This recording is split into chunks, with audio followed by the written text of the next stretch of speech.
Basically, no word. I know what you're saying.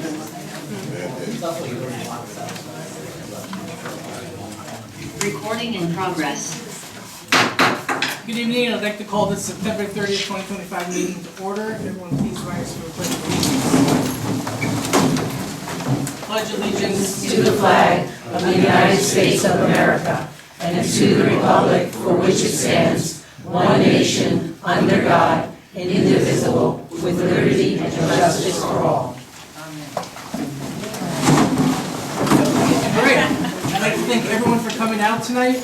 We have definitely a full agenda. First off, we have two public hearings that we need to go through before going to our regular agenda items for tonight. The first up is a 2026 preliminary budget. So we're in budget season. Prior to passing an official 2026 budget, we are required to have a budget hearing where we discuss the budget and hear your thoughts on the budget as well. This year, the preliminary budget is slated to have a 2.45% tax increase. And we'll discuss that in detail. But first I need a motion to open the public hearing for the 2026 preliminary budget. Motion. Second. I have a motion and a second, all in favor? Aye. And our public hearing is open. If anyone would like to speak on this matter, please step up. I don't have anybody online or here for that. Okay. No one else would like to speak on that? No. All right, so then do I have a motion? Motion to close. Second. I have a motion to close and a second. All in favor? Aye, motion passes, and the public hearing on the 2026 preliminary budget is now closed. Next, next public hearing that we have is the adoption of the local levy override. Essentially, by state law, where we have certain restrictions on how much we can increase the budget. And if we anticipate going over that and override the state mandated tax cap, it requires a supermajority vote of the board, and then we can go ahead and disregard the tax cap and raise accordingly. So do I have a motion to open the public hearing regarding the adoption of the local levy override? Motion. Second. I have a motion and a second, all in favor? Aye. Aye. And the public hearing is now open. Would anyone like to speak? I have Deborah Kelly.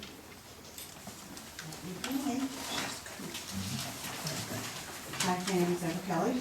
I just want to make sure I understand. If this override is approved, it would then become permanent and it would be part of the base for the taxes and the budget going forward? It's just for this year.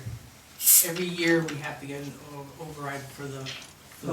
But what would you be overriding from whatever this override increases it to? Yes, essentially if, the town controller can speak to this even more, but even if we pass a budget that does not override the tax cap, let's say it's under the tax cap, there are certain situations with post-year chargebacks and recalculations that could put us over, and historically that's why we've automatically done an override pretty much every single without, in many cases, without even actually going over the tax cap.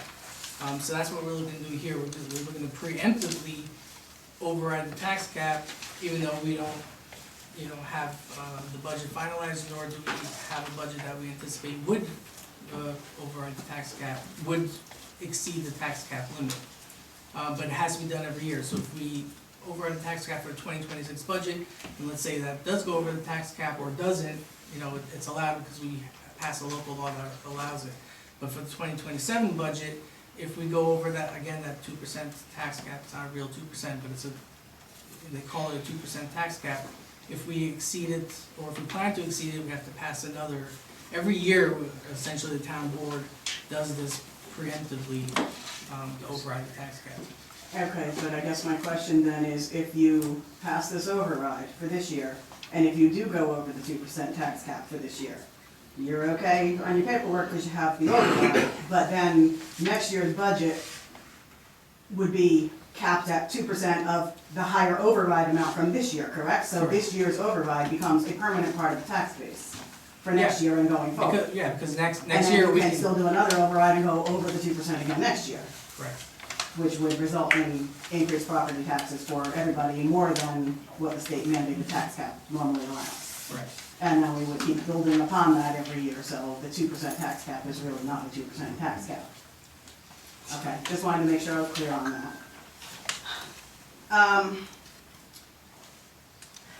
I imagine, well, I know we haven't talked about details of the budget, and I have not looked at the budget, that's why I didn't speak on the budget, but I'm imagining that probably a fairly significant portion of that budget goes towards paying salaries and benefits to people employed by the town of Fallsburg, correct? Correct. So I guess I would like to object to the override and the increased budget funding based on the fact that we feel in our neighborhood that we're already paying for services we're really not receiving.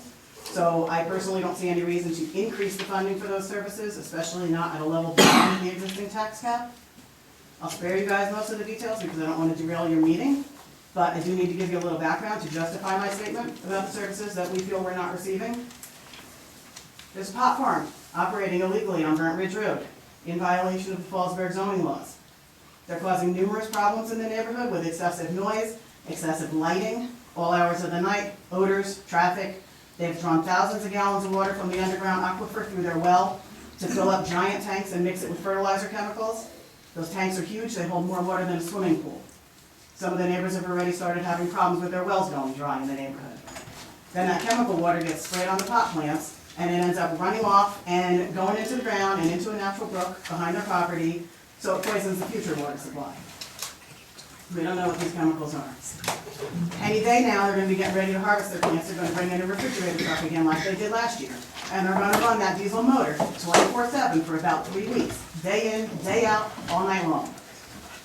We've been trying to fight this for 2 years now. We're trying to do it the right way, with the zoning board. You can look at the zoning board meetings, they're posted online. July 17th of this year, July 31st of this year.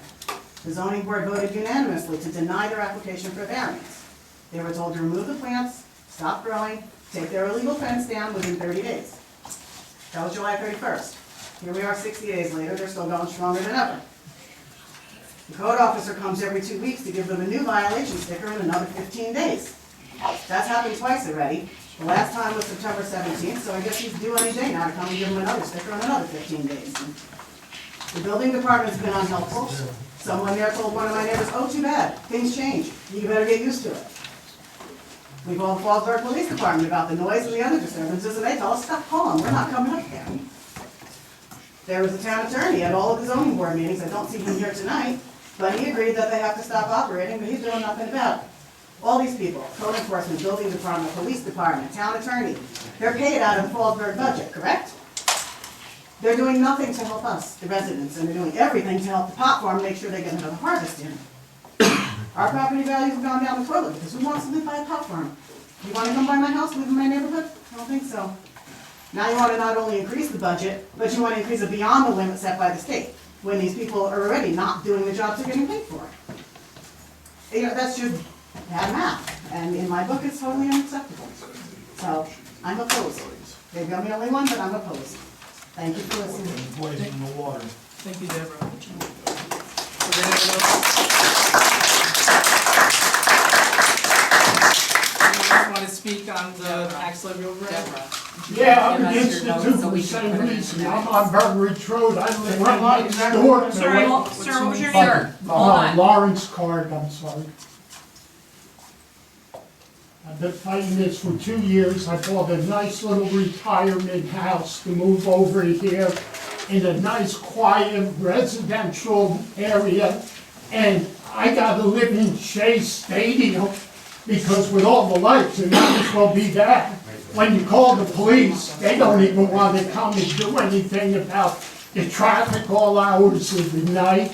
The building department told me to learn to live with it. It's a change of life.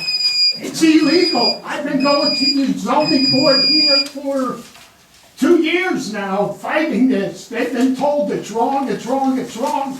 And every time it's a new excuse to give them enough time to harvest their $1 million worth of plants again. It's starting to stink at my house. I can't breathe. I got allergies from this stuff. And you want me to pay more taxes? It's crazy. You guys should be giving me a deduction. I paid $280,000 for the house. I put about $30,000 into the house. I called the real estate the other day. They told me with that fence and that ugly stuff over there, I'll be lucky I can get $240, $250 for it. What am I supposed to do? I can't even move. And these people are breaking the law, and you do nothing about it. Nobody. The attorneys, the police, the zoning board, nobody. Does anybody have any answers? Why are we leaving it keeping it happening? They were told, no, no, no. So If it was me, I'd be in cuffs and in jail. That's, I truthfully believe it. You know? I don't know, so I object to any raises at all for this year. I don't think it's right. I think the town really needs to look over what's going on in the town. You know, I'm sorry, but Before the harvest. thank you, Lawrence. So this is about the tax levy override. However, it seems like, you know, it's also touching onto a bigger issue, the illegal pot farm on Burnt Ridge Road. It's my understanding that the town is in litigation, you know, for enforcement against them, and it's a legal process. There's not much we can do in enforcement that won't get us into legal trouble to enforce. We can't just go in and start ripping things down. They have some sort of due process that we're required. How long does that process take, though? This has been going on for 2 years. It's- I have it's a a legal video of your process. attorney telling us, regardless, the day before they even got, that we won, he said. Sir, what's your name? Dorian Curran, I live at 219, directly across, What's your name? 216. What's your name? What's your name? Dorian Curran, I live directly across the street from him. The town attorney on video, I had him saying, regardless, it's not a legal fence, it's roofing material they're using. And he said, regardless, the plants have to be removed the next day. That was, what, July 31st. July 31st. Guess what's all in there? That is the The town's plants are all position. still there, and they're trucking more in there. I got and it's pictures an right up 8-foot to that. fence that they're not even supposed to have in the Can structure. I just stop you all for So 1 I feel we minute? should How be it spending works more money. is, Yes. if you're going to speak, you have to come up here and sign up on this card. You can't, everybody can't go around talking, for, you know, whenever you want. So you gotta come up here and step. If you wanna come back up here, if you wanna come up here, we'll sign you in, and you can say what you have to say, but we have to keep order here. Yeah, Lawrence signed in, so Dorian, if you can sign in as well, and just sign in first and then You want me to we'll give sign you it? time. I signed your name, Lauren. Okay, Fine. thank you. Is that how you spell your last name?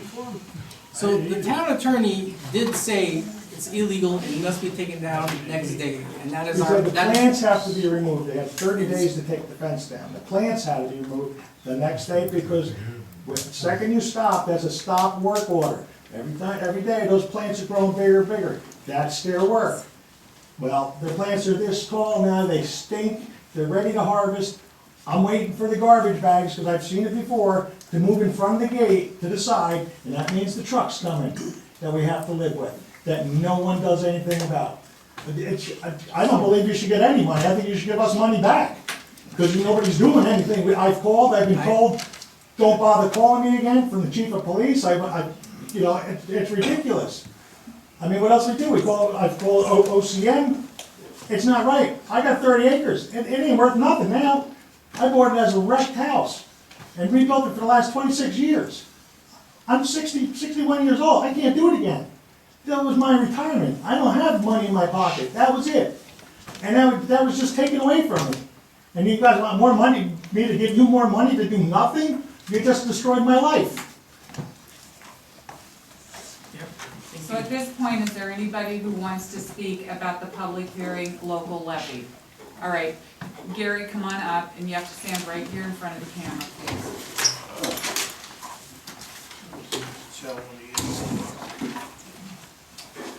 I forget to sign in, you know. I got you, Gary.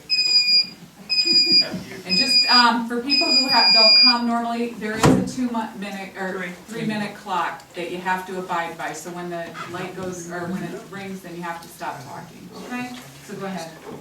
Okay, I'm Gary Hill. I'm a lifelong resident of town of Fallsburg. I'm very upset with the politicians that we have pushed forward who are not managing the town budget to stay within the budget.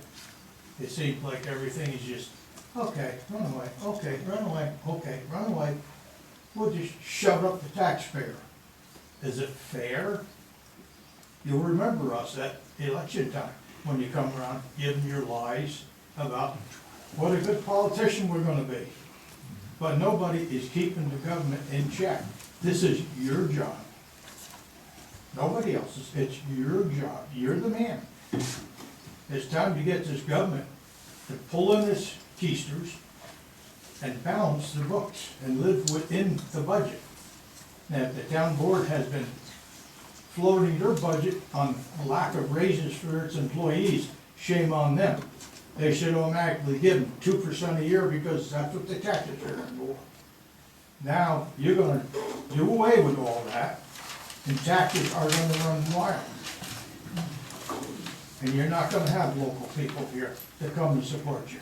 You'll have your new bought friends. They'll be here to support you. And what will you have in the end? Nothing. That's all I have to say.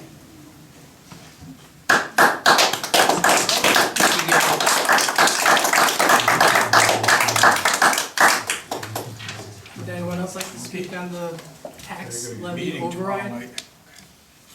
To exceed the tax cap? Hi, guys. You Anyone? gotta keep it orderly. Alright, so once again, would anyone else would like to make their voices heard regarding overriding the tax cap for 2026 budget? Anyone online? Please stand up. Please come on up. Give us your name. What's your name, ma'am? Christina Collette, K-O-L-L-E-T. I'm a Mark Sheldrake, Are you Christina with the C or a K? C-R-I-S. Okay. I'm new here, I'm just getting involved with things, as a first-time homeowner. I'm a little disturbed by the idea that it is just run-of-the-mill business to just up the tax levy every year. That this is not an exception, that this is just par for the course. That just doesn't sound quite right. I can't do that with myself. I can't just decide every year we're gonna spend an extra 2% of money. I would like to see us do better. And I don't have the details on the budget and stuff like that, but it just does not sound feasible.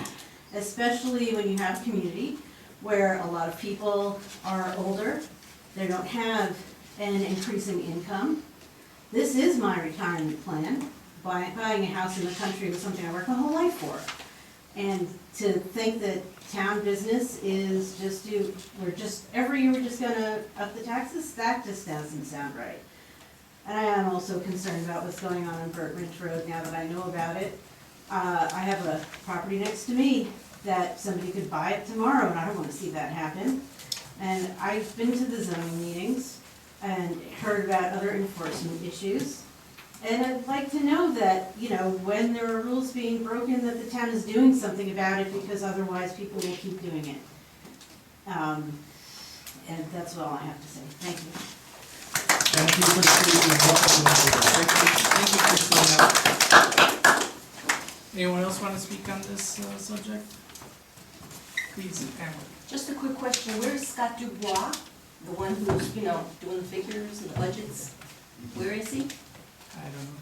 Oh, that's nice. Spending Okay, money. missing in action, okay. He's the supervisor in another. Okay, you guys have to come up here and speak if you're gonna speak. It was just a question, I thank you. get what you're saying, but Okay, anyone else I'm like not to gonna speak? put that in the minutes, Pam.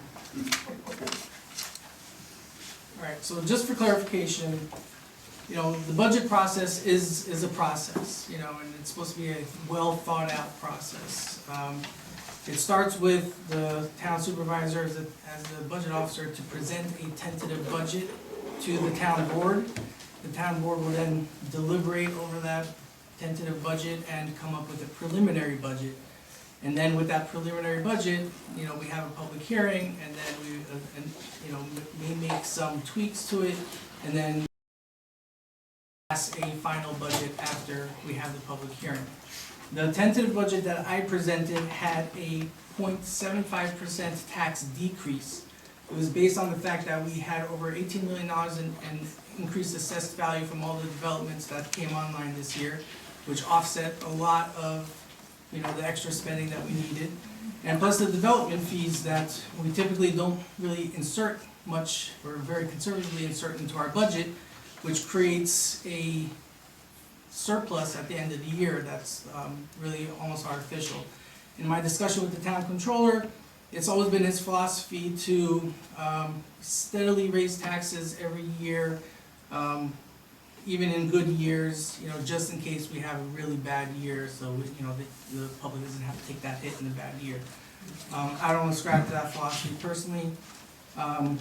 So the preliminary budget that we're voting on tonight was worked on by the town controller and 2 council members, and it's projecting a 2.45% tax increase with the same spending priorities that we had in the tentative budget, but it really came down to the forecasting the revenues. I had a different methodology for forecasting revenues than the town controller.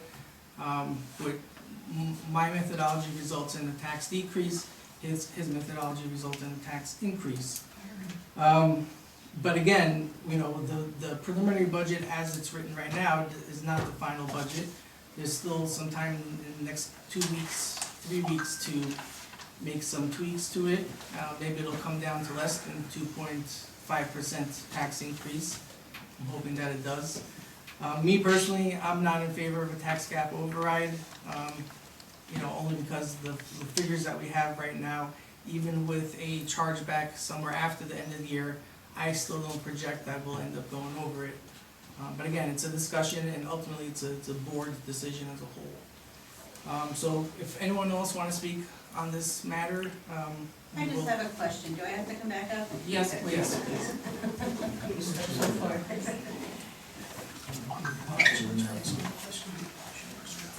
Okay, so let me just understand this.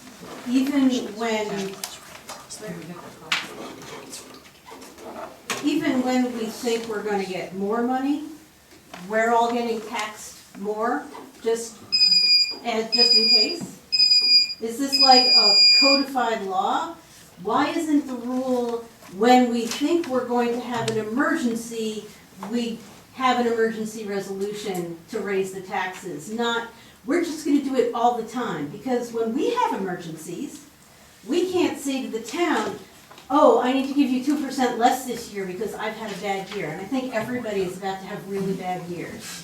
Yeah. In a sense, it's like a interest-free loan from the taxpayer, right? Yeah, They but none front of us load have us agreed now, to that. and then at the end of the year, if we have a surplus, we sit on the surplus for something bigger and bigger. But we're not getting anything for that. The Not a town tax is getting increase. interest, the police aren't getting rid of the people who are doing illegal things, and people are losing their retirements. So to change that rule, do we have to change you guys, or is there some sort of legal thing to change that rule? How do we change that? Because that's ridiculous. I mean, it's a board decision, so. Okay, so to change that rule, we change you. Thank you. Would anyone else from the public like to speak before we move on with our business for tonight?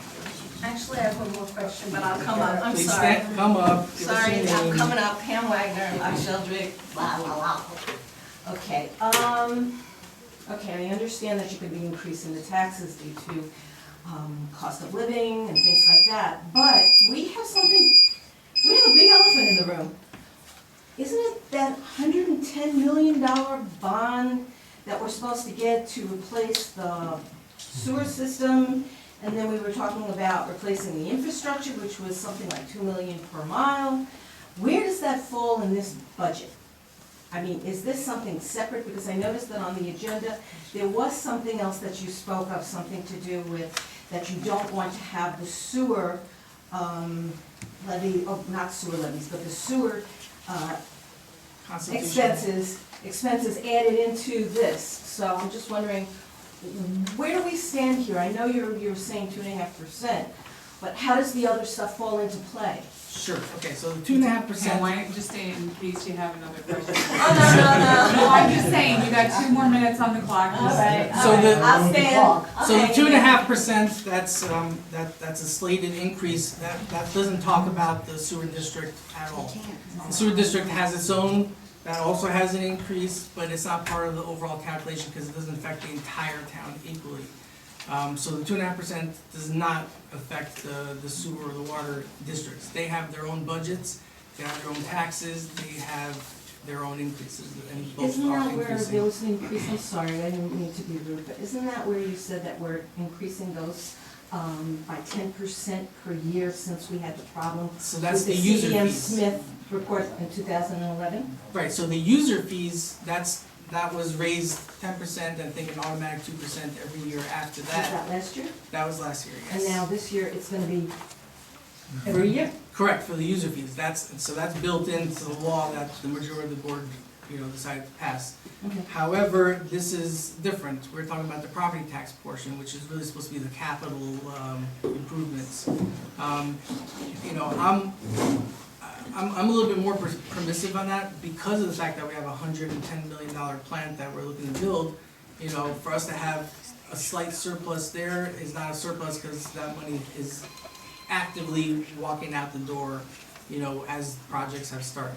So that's now an active project.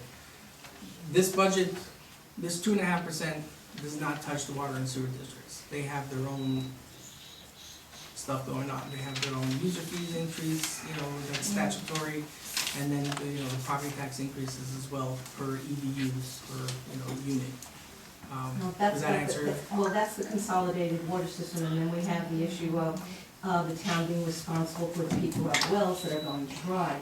We have so many variables in this equation. I have 13 seconds left. I hope you can figure it out somehow, between all of you.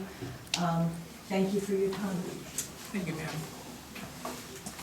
All right, so would anyone else like to voice their concerns, opinions, support for the tax levy override? Dorian? I was just curious, it's I have to pay property tax, and now that my property ain't worth half of what it was, should I get it reappraised and you guys are gonna give me a discount now, or? Yeah, so the way that works is that you can go to the assessor and put an application for, to challenge your assessed And that'll go for everybody on the street, because the whole block, you're gonna lose millions because the whole block died. So I don't know what the legal criteria is for, usually that can go in front of the grievance board and then they look at all the various criteria.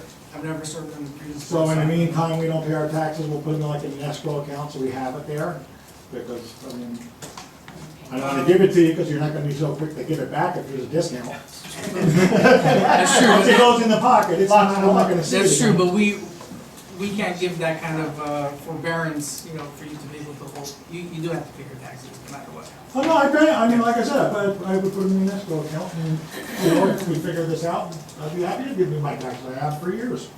Just with you guys just destroying the value of my property by letting this happen, So you guys would get discount the whole neighborhood, and that's what it comes down to. I don't have the authority to do that. I understand where you're coming from, but I don't have the authority to do No, that. I'm not saying you personally, but we can, that would be something that we can have another meeting on, about figuring out, but I don't think it's fair to anybody here. I just lost my retirement. So I guess everybody else come up and do it themselves.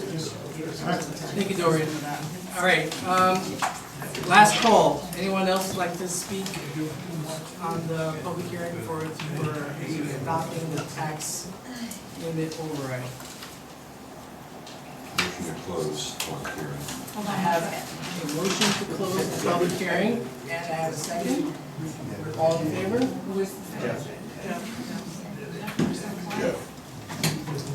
Okay, I have a motion and a second. All in favor? Aye. Alright. The public hearing is now closed, and we can move on to our regular business. Supervisor's report, I just have a quick announcement regarding the food pantry. We had it this past Monday, and we had 22 new families. Did anyone use the public transportation right now? I don't know. All right, well, so far, Rolling V has been gracious enough to provide free transportation to the food pantry site, which is the senior center. They're only providing it so long as people are actually using the service. So for those families that may be on the fence as to whether or not they would use the bus service, use it. It's going to be important for others down the line as long as we keep it active. Not to mention the food pantry itself. Sometimes we run out of food, but a lot of times we have food left over, and it is a great service to the community. All right, so tonight. Can I just stop you 1 second? For people who don't come here normally, we can't have you talking in the audience because it's hard for the people that are online on Zoom to hear it because there's too much outer noise. So please be respectful of that. Thank you, Paula. Tonight, we will be reviewing and voting on whether to approve the zoning code amendments that our board has been working on for over 14 months, beginning in July of 2024. We have had the opportunity to meet with not only Sullivan County to review the proposed changes, but members of the community and their legal teams, and also had multiple public hearings to ensure all members of the public could be heard. We commend all of our taxpayers and our residents for their interest and thoughtful insights throughout this entire process, and we are particularly impressed with the public hearing at the Performing Arts Center, which was basically standing room only. After many hours of editing, re-editing, and reviewing comments based on the county review, the opposition attorney review, the public comments, the numerous public comments we've received and feedback, we strongly feel that our zoning code has been strengthened and is now in full compliance with state and federal law. We appreciate the feedback and comments that we have received throughout this process, and the involvement by the public truly allowed this to be a collaborative and community-centered process. Do we have any correspondence tonight? We're holding off on our correspondence until the department heads are here next on maybe 10:22. Okay. All right, so now's the time we're going to move on to our public comments. I just want to remind everyone that each public speaker is limited to 3 minutes. It's not a Q&A, so you can ask questions to us, but that's not going to mean that we're going to respond. Typically, what I like to do is if you have any questions on anything that's on the agenda, ask your questions, we'll take notes, and then when we get to that part, we can discuss it amongst us in open meeting, or, I can make some clarifying comments. But if you have any comments on anything that's not on the agenda, you can make the comments, we'll take notes. If there's any follow-up, you can leave your information with us if you want us to follow up with you anyway. With that said, who's our first? Mary Adams.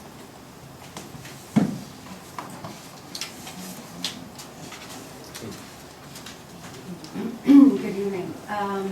So I just wanted to speak to the resolution number 20, which is related to the zoning board amendments. And first of all, I really wanted to thank you all very much for taking our concerns and considerations about the zoning law that we really started examining mostly in January, and taking them seriously and really addressing them. I felt you really were vigilant, and I think that our zoning code is stronger. I particularly am grateful for the no package plants in ag district. You've heard me talk about package plants before. If we were in Westchester and you had a manager that was there every day, every week, package plants are great. Up here, we don't have that kind of maintenance, and they break down. And when they break down, and I believe this happened in Thompson not too long ago, when a package plant breaks down, it becomes the town's responsibility and liability financially, as well as whatever. And I know we can't afford that. So I want to also recommend that we do this in rec. And until that can happen, I would like to recommend an escrow account for every property that requires a package plant. Must have a very high escrow account to cover those expenses. We can't just allow that to go through. I don't know that that has to become a law. I believe we can bring it up to the planning board, but I want to bring it to you because I think it's really a serious issue. It goes into our public streams, and it's really detrimental. Like a bond. Like a bond. And I think it should be required of every developer so that the town does not take that expense on. And so, I think we really made some great progress. I do think that we have more work to do, but I think that we addressed some really good issues in that zoning code, and I'm really very grateful that we've worked together so well. Thanks, Mary. Thank you, Mary. The next person I have is Peter Carey.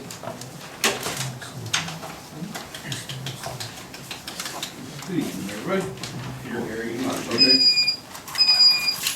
I want to talk a little bit about perception to you guys. You are our representatives, yet issues are raised in public comments, and it seems like nothing comes from them. I think you saw a lot of that today, a lot of anger and frustration from your laws are passed as if the public hearings meant nothing. That's a lot of the way people feel. Situations happen in town with litigation, and town members are left wondering what has happened. Most in the audience don't know if fines are being paid or levied, because you, our representatives, are mum's the word. It should be discussed in this meeting. When people ask, how come this, I find out later on that, oh no, they were fined, they did pay their fine, they're doing a fine schedule. People don't know that, and then they get upset when they see other things happening in developments and situations that are going on. And that's something you guys should know. You should change your perception on how you interact with us, the community. I understand the reasons behind not interacting during the public comments, because it turns into a circus. But it also seems that you guys use that as an excuse to, thanks for talking, have a nice day. For instance, James Lagaria has brought up concerns about the aquifer for how many months? Every time he's here, he brings it up to you guys. Has anyone on this town board once brought up, hey, should we investigate having a study done on what our aquifer actually is? Has anybody? Exactly. You as a body discuss little at these meetings. Votes happen with no discussion, no back and forth. The vote tonight will likely follow suit. Why for I put down 6 months, it was 14 months. The topic is sat with no public work sessions. You've talked to different individuals, you've talked to stakeholders, but there's been no conversation outside of, with you guys, to the public about what your thoughts are. I don't know what Nate's thoughts are actually on it. I don't know what Sean Walcarty's thoughts are on it actually. As a person who is a voter, I should know what the people who I voted for these positions are thinking. It shouldn't be a secret, and everything in this town is a secret. The open meetings law. You guys crafted an entire budget with no public work sessions. Claiming no more than 2 of you have ever discussed it. I looked it up. It's called a serial meeting violation. It's considered a violation if the gatherings are used to orchestrate a collective decision that should have been made in a public forum. The board has a history of violating the open meetings law. You guys go into executive session so many times, we have some real personnel issues or litigation issues in this town. Because those are the 2 reasons for an executive session. But you guys seem to have meetings before, meetings after. As somebody standing on the outside, that's what it looks like. And you really should change that perception. Finally, in my last 7 seconds, I didn't elect a town planner or a town lawyer, but it sure does feel like they run this show. Also, our town has changed dramatically since the last comprehensive plan, and it's past time that it's redone. Thank you. Thanks, Bill. Who do we have next? Pam, did you want to do the finish? Yep. Gee, can I have your notes?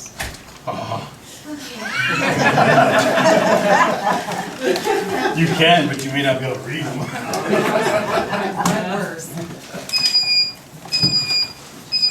First, I would like to thank the town board, that's Nathan, Jeff, Sean, Brandon not here, and Michael, and also Richie Bound and Billy Harris, who are the lawyers of the town. We appreciate the hard work that went into updating our zoning codes. These changes are an important step to give our planning board more tools, protect our aquifer, and make sure development is more closely reviewed. Thank you for making this progress. At the same time, Sullivan County is finishing a water and wastewater study this year, followed by a countywide aquifer study. These reports will give Fallsburg the first real scientific data on how much water we have, where it is located, and what condition it's in.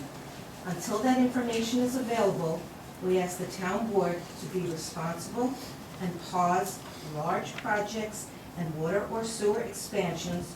To move forward without this data would be premature and could put taxpayers and the town at risk. This is about safe, sustainable growth based on science, real capacity, and the long-term well-being of our town. Again, thank you for your work. This is a strong beginning. Now let's take the next responsible step to safeguard Fallsburg's future. Thank you.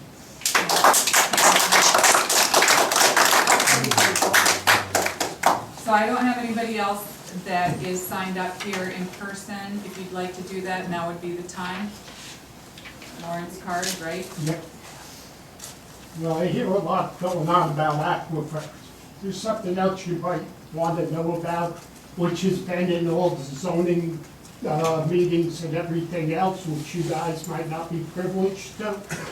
They moved in water tanks that are, I don't know, that's your building inspector, they told me I'm crazy, but they stand higher than the top of the house. Okay, one of them. And the smaller one is about half that size, which they fill up 2 of them. My water went brown a couple times last year. I wonder why. But that ain't my main concern. My main concern is I have a camera. This year it ain't been as bad, but last year was really bad over there. I got a surveillance camera. I went and bought them because they used to peek in my house and everything else. Well, the surveillance camera is mounted up high on the shed, which overlooks their 8-foot fence. So at nighttime, this camera keeps going off and going off, and I'm like, what the world's going on? So I look. They have, and Dorian's got pictures of it, they bring in truckloads of chemicals in 5-gallon cans, 5 different ones, okay? And at nighttime, when nobody's looking, they go out there, they open the top of the water tank and pour these chemicals into these plants. Well, our property is designated wetlands. 3 houses there in a row are all designated wetlands. Once you get to the wood line, from there back, you can't touch it. It's designated wetlands. There's a little stream and there's a natural spring there, okay?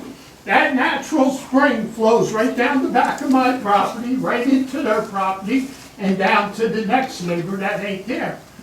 All these chemicals that they're pumping into there, and they run this pump, about a generator, depending on if it's dry, like when it was really dry before the last rain, about 5 hours a day.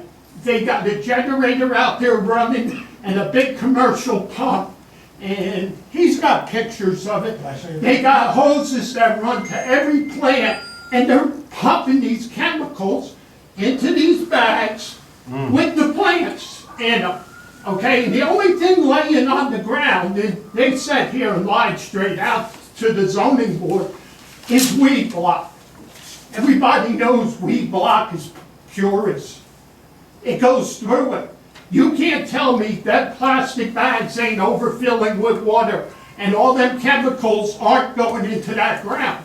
And let me tell you what, in 10 years' time, we're gonna have a big problem around it because you know what? Cow crap is fertilizer, correct? Go over to Jeffersonville, go to White Sulphur, all over by all the farms from where they used to spread the manure. And they all got bad water, the houses over there. That's fertilizer. Well, this is fertilizer and only God knows what kind. I asked 5 times for bill of lading so we could compare them to the different trucks that delivered so they couldn't hide which one. And I still have never got it. Even from the town attorney, I asked him, building inspector, police department, everybody. Mr. Carter, And we your still don't time know. has expired.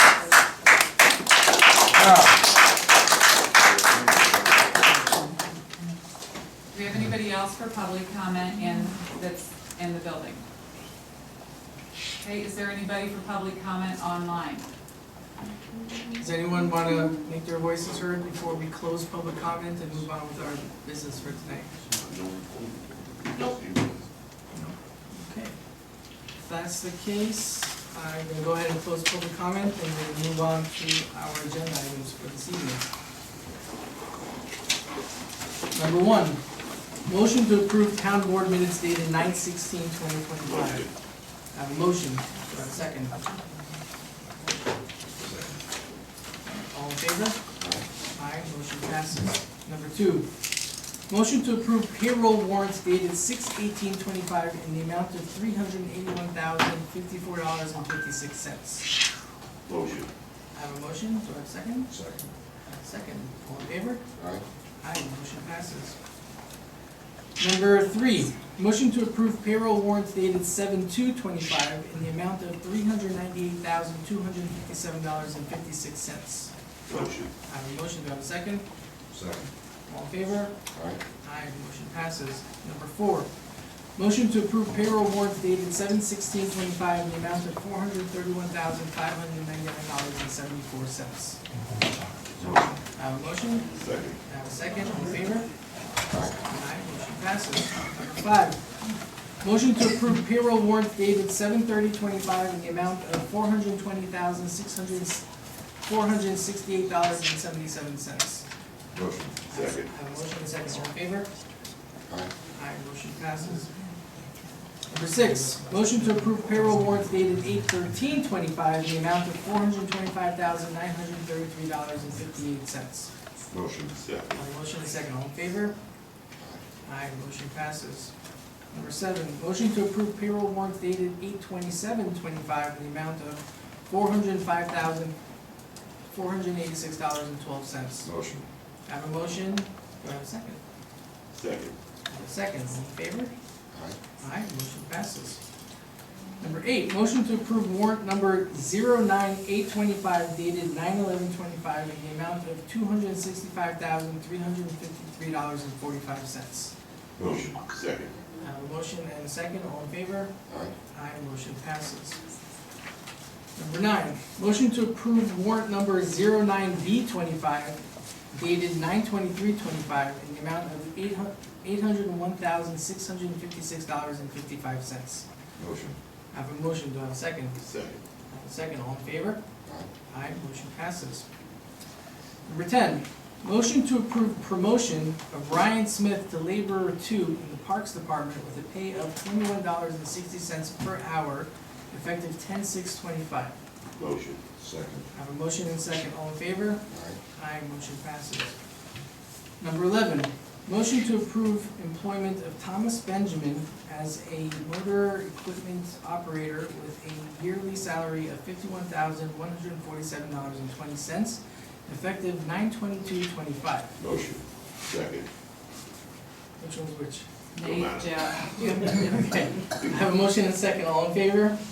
Aye. Aye, motion passes.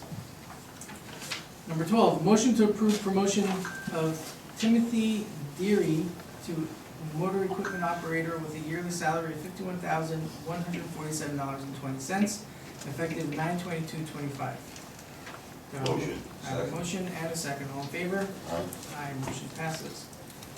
Number 13, motion to approve employment of James Bingay as a plant attendant in the sewer department with a yearly salary of $51,147.20, effective 10/6/25. Motion. I have a motion, do I have a second? Second. All in favor? Aye, motion passes. Number 14, I have a substitution. So number 14 is a motion to authorize administrative duty for the DASNY Restore NY 9 grant pertaining to Refuah Health Center. That doesn't, the motion isn't gonna be enough, it requires an actual resolution. So we do have a resolution that was sent to the board. Hold on a second, do we, attorney, do we remove that motion? It's in the agenda, it's just an amended agenda item. Okay, so. In the minutes, you'll say Yeah. they amended it to put a Okay. resolution. Okay. So now, it's Resolution 84 of 2025, which replaces motion number 14 to engage Delaware Engineering DPC to administer the Restore NY grant, authorizing next steps for the South Fallsburg Medical Center, CFA number 144985.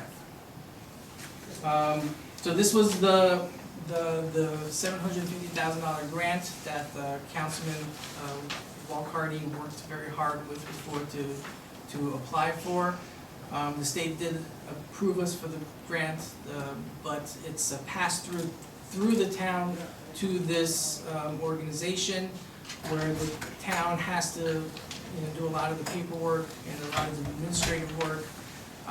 There's also a 10% match that the town has to put in, which is about $75,000. That is either in-kind services or, a direct cash contribution. So, but it does require someone to administer the grant. We don't have really personnel with the time on their hands or the expertise to administer this grant internally.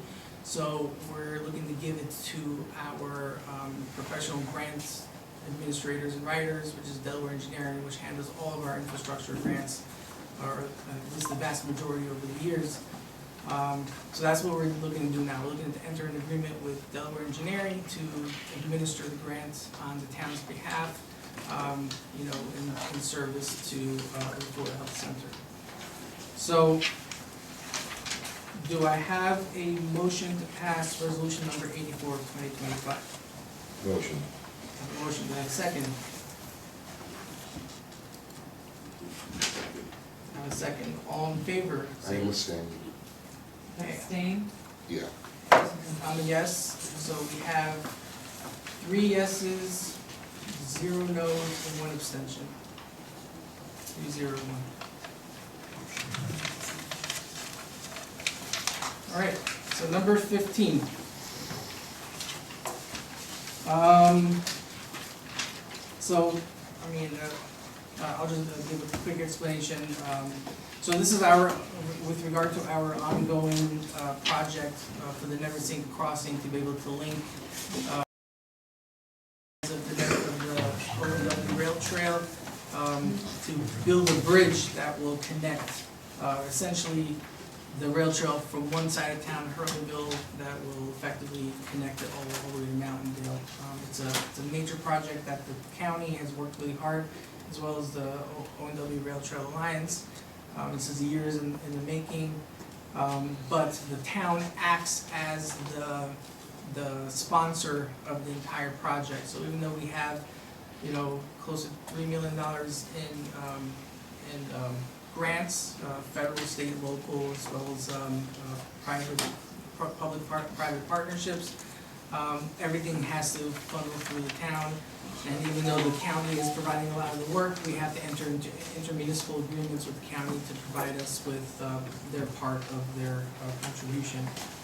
So on number 15, Resolution 78 of 2025, authorizing intermunicipal agreement with Sullivan County. The county is aiding the funding recipient in the construction of the Never Sink Crossing, a connecting section of the Sullivan OW Rail Trail. Do I have a motion? Motion. I have a motion, do I have a second? Second. All in favor? Aye. Aye, motion passes. So the next one has to do with creating a pre-project escrow. So essentially, there's a townhouse project that's looking to be built. It's gonna require some engineering work, partly on behalf of the town. The town isn't looking to expend taxpayer funds, you know, in furtherance of a private development project. So the developer will have to reimburse the town for any expenses the town incurs. All the while, it doesn't place any kind of special permissions. You know, town isn't granting any kind of approvals or anything of that sort. It's really just preliminary engineering work. So this allows us to enter an agreement with the developer to put in escrow and be able to deduct from that escrow as we incur fees. Number 16, Resolution 79/2025, approving the creation of a pre-project escrow for professionals for agreement Yeshiva Parnas Drive Townhouses project. Do I have a motion? Motion. Do I have a second? Second. All in favor? Aye, motion passes. So the next one has to do with the release of funds. So typically, not typically, but there are times when a developer is finished with a sizable part of the project and wants to be able to obtain COs, but technically their planning approvals is for the entire project. So, you know, typically we want them to finish the entire project before getting COs and start selling units. However, it's been common practice that whenever the punch list items they have left, you know, like outlet covers and things like that, that they would put the value of getting that professionally done in a escrow or a bond, so that you know, in case they walk away and they can't finish the work, that, you know, the town or their owners aren't left holding the bag. There is this money set aside. So as they complete these projects, the town can release funds, provided, you know, they give us invoices and proof of payment for these things. And once our code enforcement certifies that they've completed a portion of those checklist items, then we can release some of the funds. So in this case, the funds that we're looking to release is 100. So we're looking, so they have $229,000 in escrow, and we're gonna No, keep. 407,660. Oh, I see, so we're looking to release $229,760. So the amount that they're gonna have left in escrow is $177,900 that will still be held by the town. They're looking for us to release $229,000 based on, you know, completing X amount of work. So, number 17, Resolution 80/2025, approving the partial release of bond for Orchards of Hurleyville Development Project to the residents of the town of Fallsburg. Motion. Second. I have a motion and second, all in favor? Aye. Aye, motion passes. So the next one is for, I guess the town board would authorize me to sign on behalf of the town to submit a application to the state controller's office requesting exclusion of the sewer debt from the town's constitutional debt limit. Essentially, the state establishes that, you know, there's a certain formula for how much a town or a local jurisdiction can go into debt, you know, in it's designed as a safeguard so that small towns don't go bankrupt taking on too much debt. You know, in this case, because of the sewer plant is slated to cost over $100 million, which in relation to, you know, various factors of just the type of how affluent the town is or how affluent the town is not, it would exceed our constitutional debt limit. So in order to proceed with this project, we're gonna have to request from the state controller to allow us to exceed the debt limit for this project. And that's essentially what this resolution does. Exclude. To exclude us from the constitutional debt limit, so that it's not, so we're not affected by it. Resolution 81/2025, authorizing the town supervisor to submit an application to the Office of the State Controller requesting exclusion of sewer debt from the town's constitutional debt limit. Do I have a motion? Motion. Second. I have a motion and a second, all in favor? Aye. Aye, motion passes. All right, so the next one has to do, so I remember we set a hearing to, did we set a hearing to establish us No, as the lead agency? We sent out notice of intent to declare lead agency, and no other agencies took lead agency. So this resolution is for you to declare lead agency status. It goes through details of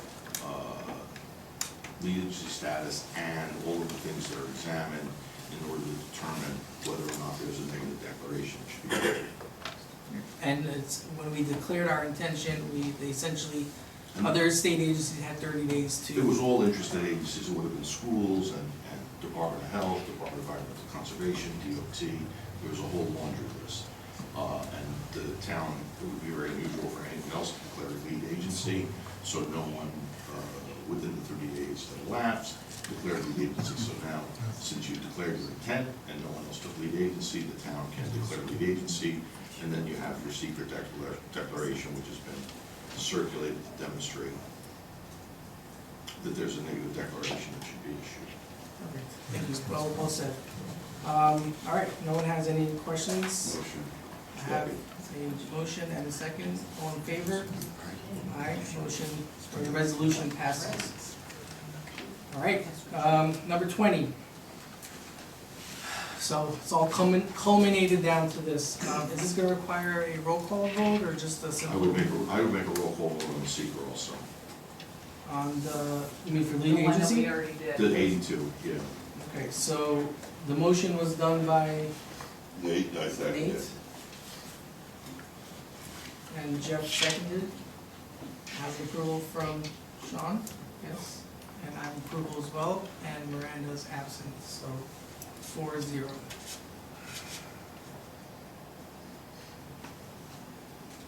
Okay, so, No.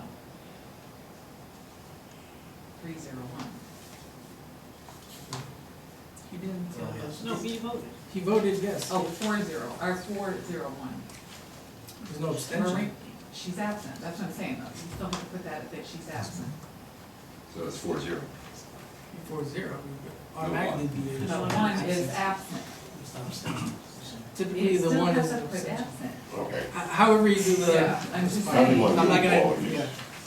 All right, so, Resolution 83 of 2025, review and approval of local law amending the Town of Fallsburg zoning code to add business uses to the industrial zoning district, align bulk requirements for certain uses, amend the non-conforming properties regulations, and amend religious uses throughout the town of Fallsburg. Do I have a motion? Motion. Second. I have a motion and a second. So that's a motion and a second, so roll call. Sean, how do you vote? Aye. And I vote aye as well. So We have four, something else. Well, let's finish this. 4-0, I guess 4-0-1. One. 401. Okay, and So I have an So- add-on resolution. I have an add-on, so I have one add-on resolution for tonight. You may have others. I have one too. Okay, so I'll do mine and then add yours. So I have resolution number 85 of 2025, amending the insurance buyout policy for management, confidential employees, elected officials, and department heads. Should I read it or should I explain it? Yes, please read it. All right, so, it's right here. So, whereas the town of Fallsburg seeks to maintain equitable and fiscally responsible employee benefit policies, and whereas the town currently offers a health insurance buyout option to eligible employees who decline coverage under the town's health insurance plan, and whereas the town board has reviewed and determined that the existing buyout provisions for management, confidential employees, elected officials, and department heads should be amended to reflect updated compensation and eligibility standards. Now therefore be it resolved by the town board of the town of Fallsburg, County of Sullivan, as follows. Policy amendments, the town hereby amends its health insurance buyout policy applicable to management confidential employees, elected officials, and department heads. 2, eligibility. Individuals must be eligible for town-sponsored health insurance and provide proof of alternative coverage. Participation in the buyout program is voluntary and must be elected annually during the open enrollment period. Number 3, buyout compensation. Eligible participants who opt out of town-sponsored health insurance shall receive an annual buyout payment of $15,000 payable in annual installments. The buyout amount may be prorated for partial year participation. 4, documentation and approval. Participants must submit a written waiver of coverage and proof of alternative insurance to the town supervisor or designated HR representative. Final approval is subject to verification and compliance with applicable laws and regulations. Effective date, this amended policy shall take effect on January 1st, 2026, and shall apply to all eligible employees as of this date. And supersession, this resolution supersedes any prior resolutions or policies inconsistent with the provisions therein. Be it further resolved that town supervisors are authorized to take all necessary steps to implement this policy, including notifying affected employees and updating relevant documentation. So, Can we have a discussion? yeah. What's the current buyout? Current buyout, we don't have Scott here, I think it's 28 something, 2850, and that's for. All employees, every? So there's a difference because we have the union contract within the police, the PBA, we have the CSEA contract for most other employees, and then we have non-representative employees. So for every buyout that the town initiates, what is the buyout for each of those carve-outs that you're talking about? What is the number? I think it's 2850, isn't it? As far as the last contract. Somewhere in that neighborhood. And under this program, what would be the new number for management confidential employees, department heads, and elected officials? It would be 15,000. Big difference. So, this wasn't my initiative, but I was approached about it, and, you know, it does make sense. So family coverage costs roughly $43,000 for each employee. This is insane. This is, That is no. incredibly It's expensive. it's insane because, like, They could bring it down. we that would be literally easy. just sat here and listed all night about the 2% and what we're doing in terms of the budget and all this other kind of stuff, and we have the audacity to put this on the agenda. Like, what the hell are we doing?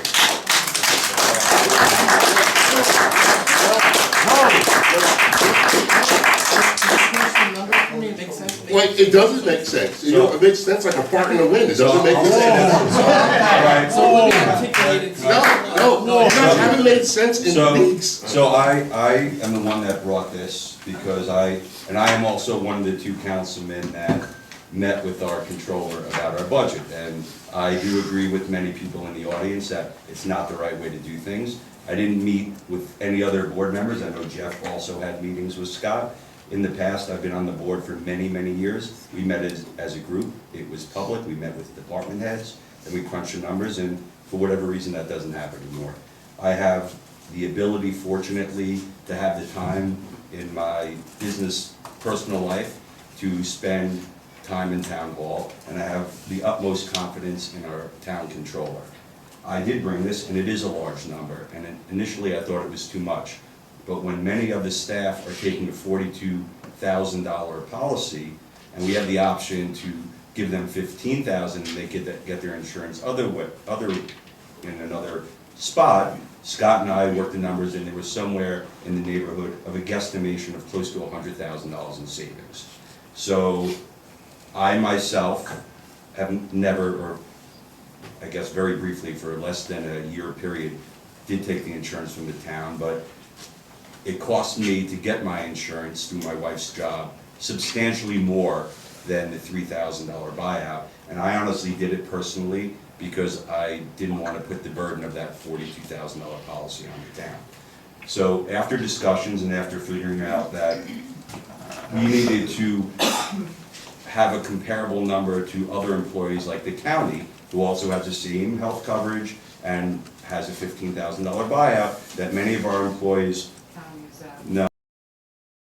You're wrong, it's not accurate, it is not. It is not.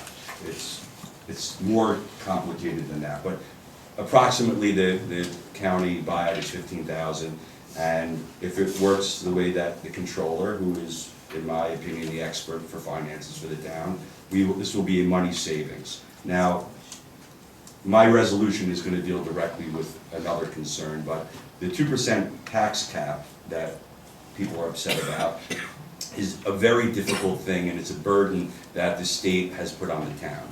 Our union contract this year, the raises were 5% for our town employees that are union employees. Our fuel costs, all of these costs have gone up substantially more than 2%.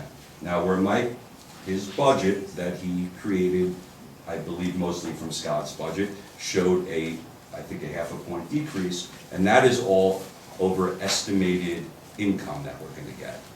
And Scott's budget actually was closer to 4.5% with the first one that came in. And there's a lot of variables, and I've been in business and have a bachelor's in business degree. I've operated business my entire life. It's very difficult when you have a parks department and golf courses and other expenses, especially that are so much related on the weather, and there's other variables that it's very difficult to plan what your revenue is going to be. And Scott's approach is, and I agree with Scott, and that you have to be cautious, because if you have a disastrous year, you don't have the money and you won't have the savings to deal with those issues. So I pay a tremendous amount of taxes in the town. I feel the pain, and it's something I don't take lightly, but what Mike is talking about is going to, it's a little bit tough to swallow, but it's going to be a cost savings to the town. I don't think elected officials should be a part of it. Like, no, we shouldn't be a part of this. Like, we are part of the problem. Like, we have in the budget, you have $32,000 as an increase of the town board in salary. What the hell? This town board's done shit, but we're increasing salary? No.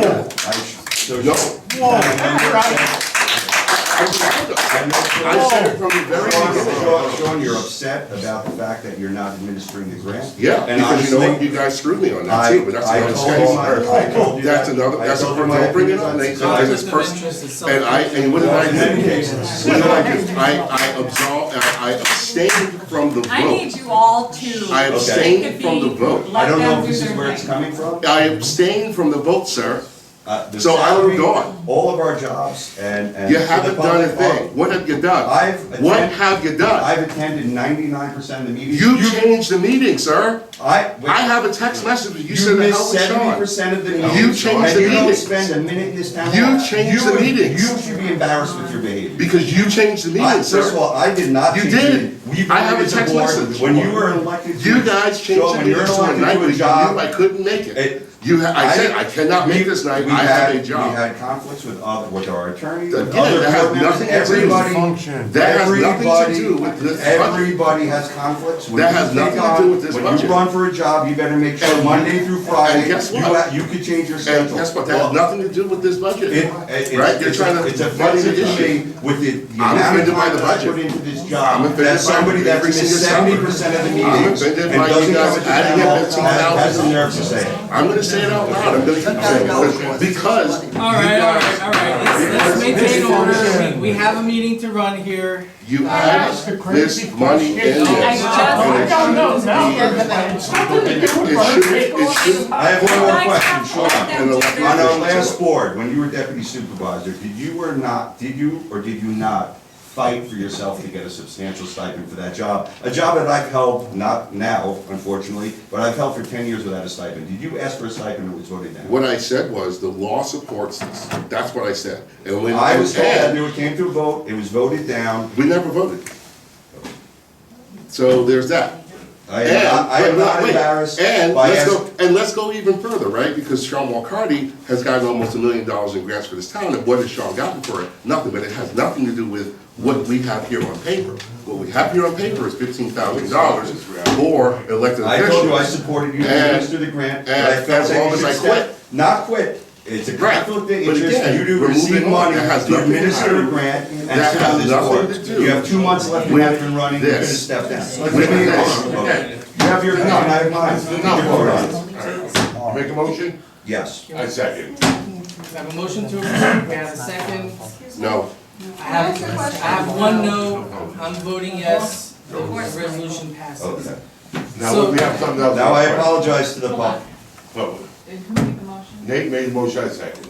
And then it's 3. Yes. I apologize to the public, I apologize to Mike, because Mike does not like add-on resolutions, but there is an email circulated by our town attorney, Dylan, that deals directly with this cannabis farm, this illegal cannabis farm. And in the email, at the end of the email, he asked for each board member to respond to him directly about whether the town, because we are limited on our enforcement with this type of action. And really, the only way that we could do anything is to have a formal lawsuit against the farmer. So in the email, he asked that we get back to him and give us our opinion, and the other option is to have a formal resolution that can be made by the board if the board wishes to bring such a lawsuit against the property owner. So I would like to make a resolution authorizing our town legal staff to pursue a lawsuit against this. Motion or resolution? He asked for a resolution. Do we have a written resolution? Does I it thought require a this was written done. resolution? It's done already. You guys have Hold on, Richard, hold on. help me out. We don't gotta let have, us know we from don't that. have a written resolution. That's what they're The talking emails about. were circulated about enforcement against this illegal farm. They have been circulated, and Dylan's waiting for a final answer on it, in anticipation of the board wanting to enforce the rules against this farm that has not received proper approval, didn't get its variances and so on. I actually asked Dylan to circulate, and it's going to be done probably tomorrow, the retainer engagement in order to proceed with the Supreme Court action to stop them from operating the farm. That was town court. This is Supreme. We're going Just above. just so everyone understands. They're still winning. Let me talk, please, please. Just so everyone understands, there's actually 3 angles of enforcement. The first angle of enforcement is for generally compliant people. The building inspectors, the code enforcers go out and issue violations. Compliant people will come in and say, okay, here's a permit application, here's my plans, and they'll get proper permission, even if they do something wrong initially. Okay, that's step 1. And that works for reasonably compliant people. Right? The second level is, if you're not a reasonably compliant person, then the town special prosecutor can go into the justice court and enforce by having a judge fine the bad actor. In other words, we have per day fines. If you've let it go on for 30 days and not fixed it, you can be fined. And that happens all the time. Fines can be small, fines can be large. Could be $300, could be $48,000. Right? The town court has very, very limited jurisdiction. All the town court can do is guilty, not guilty, and how much is the fine. That's all they can do. The things that you're talking about and asking for can only be done by a court of equity, a court of general jurisdiction that can direct somebody to do something.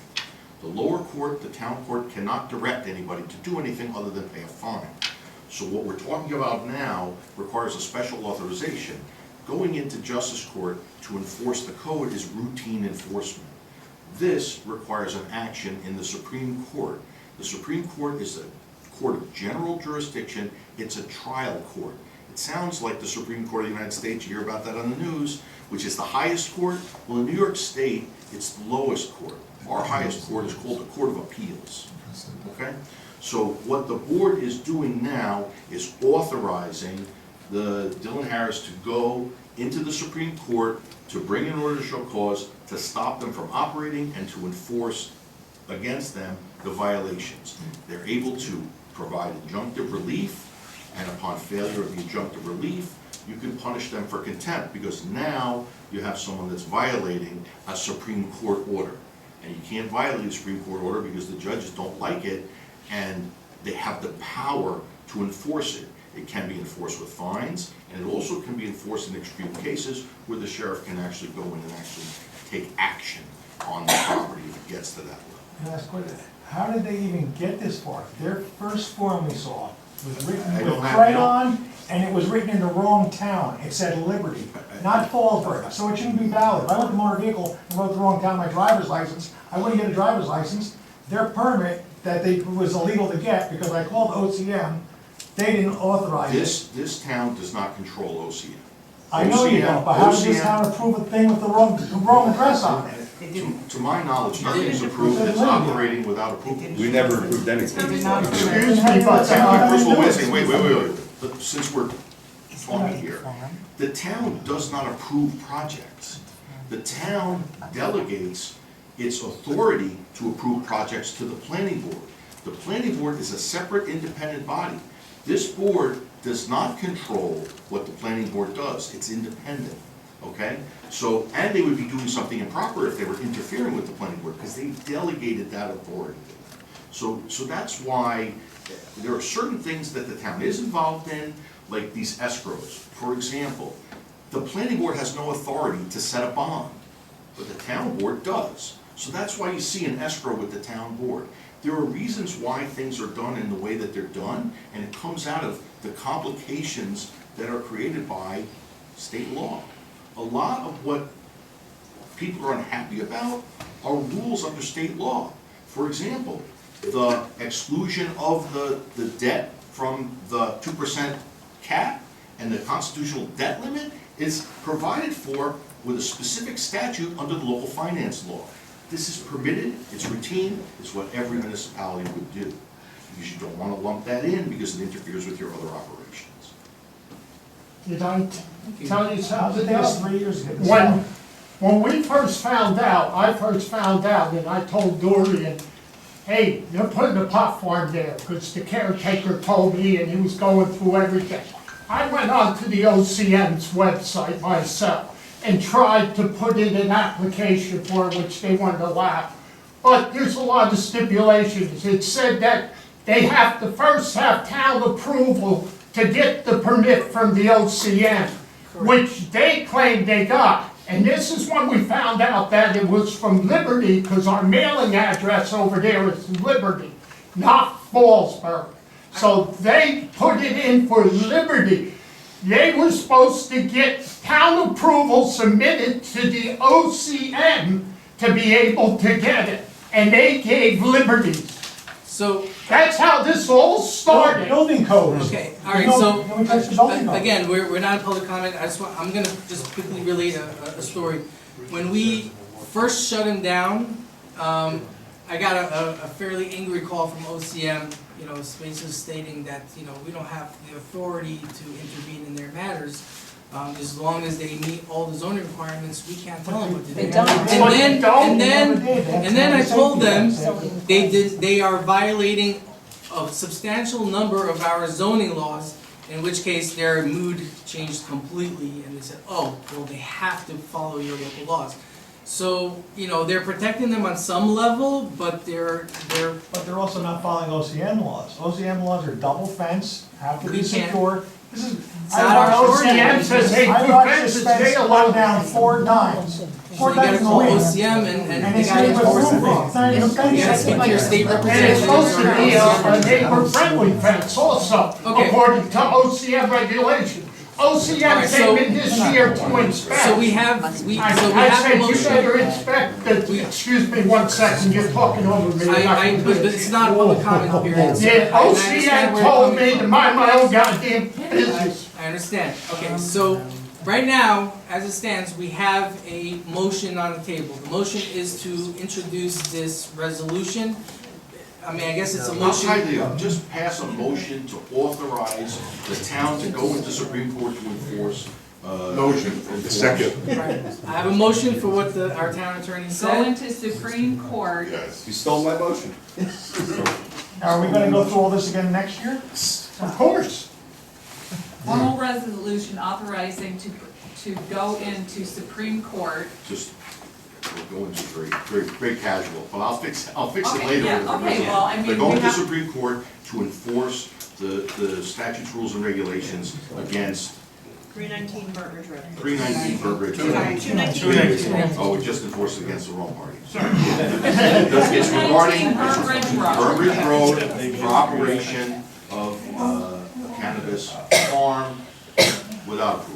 All right, so I have that motion. I thought it was mine, Jeff tried to steal it. I'm okay either way. So I have a motion and a second. All right, guys, folks, I need everyone to pipe down. We're almost done. We just have to get over this one last Jeff and Sean. vote. Jeff and Sean. Yes. All right, so we have a motion and a second. All in favor? Aye. Aye. Motion passes. All right, I will entertain any, all right, I have a motion to adjourn. Second. I have a second, all in favor? Aye. Aye. And with that, we are adjourned. Thank you so much for coming tonight.